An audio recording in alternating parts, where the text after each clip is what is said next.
High, good morning friends. I hope सगळेजण खूप मजेत असतील. आजचा व्हिडिओ बनवायचं कारण म्हणजे आज माझ्या फ्रेंडला झाला आहे मुलगा आणि आम्ही सगळे खूप खुश आहेत.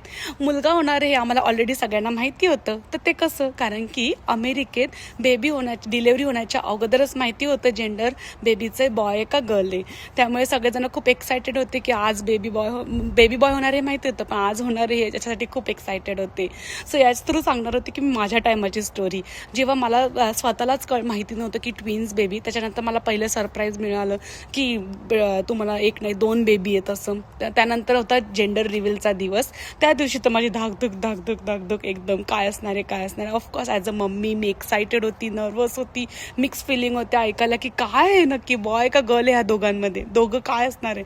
त्यानंतर मग आमचं अल्ट्रासाऊंड होतं 18 to 20 वीक्समध्ये, म्हणजे ऑलमोस्ट 5व्या महिन्यात तुम्हाला माहिती मिळते की बेबी जेंडर काय, बॉय का गर्ल आहे काय. त्यामुळे तो दिवस इतका भारी असतो. सगळेजण एकदम एक्सायटेड असतात त्या दिवशी. का माहिती झालं का काय आहे का काय, सगळे फोन करून विचारतात. माझ्या टायमाला वेगळ्याच प्रकारची एक्साइटमेंट होती कारण की ट्विन्सचं जेंडर रिव्हील होणार होतं.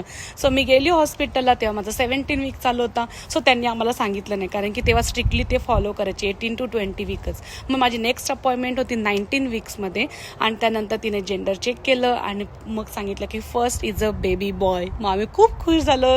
माहिरा देणं अजून एक बॉय, आम्ही एकदम हॅपी. आणि त्याच्यानंतर टाईम होता दुसरंवालं काय जेंडर आहे. मी एकदम एक्सायटेड, एकदम नर्वस होती कारण की मला असं वाटत होतं की ती बेबी गर्ल बोलावं, कारण की आम्हाला एक बॉय आणि एक गर्ल असं हवं होतं. पण तेवढ्यात ती बोलली की सेकंड ऑल्सो बेबी बॉय. आणि अशा प्रकारे आम्ही सगळे खुश झालो की बापरे, कारण की मी अजिबात एक्सपेक्ट नव्हतं केलेलं माझ्या ट्विन्समध्ये दोघं पण बॉय असतील. मी एक्सपेक्ट केलेलं की एक बॉय असेल आणि एक गर्ल असेल असं मला काय माहिती का वाटत होतं, किंवा दोघं पण गर्ल्स असतील असं मला वाटत होतं. पण ते दोघं बॉय बोलल्यानंतर मी एकदम सरप्राईज होती. मी तर ते इमोशनल पण झालेली आणि सगळेजण माझे फ्रेंड्स एक्सायटेड होते आमच्यासाठी, कारण की ट्विन्स होते म्हणून जरा वेगळ्याच प्रकारची एक्साइटमेंट होती ऐकायला की काय. मग घरी वगैरे फोन केलेला, सगळे खूप खुश झालेले. सो अशी होती माझ्या जेंडर रिव्हीलची स्टोरी.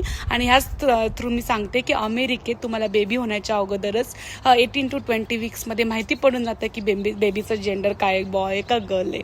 सो तुम्हाला ही माहिती कशी वाटली ते नक्की सांगा कॉमेंटमधून. आणि अजून काही प्रश्न असतील तर मला कॉमेंटमधून नक्की विचारत जा.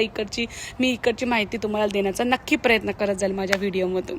चला भेटूया नेक्स्ट व्हिडिओमध्ये. तोपर्यंत आपल्या चॅनलला लाईक करा, शेअर करा आणि सबस्क्राईब करायला विसरू नका. Bye bye.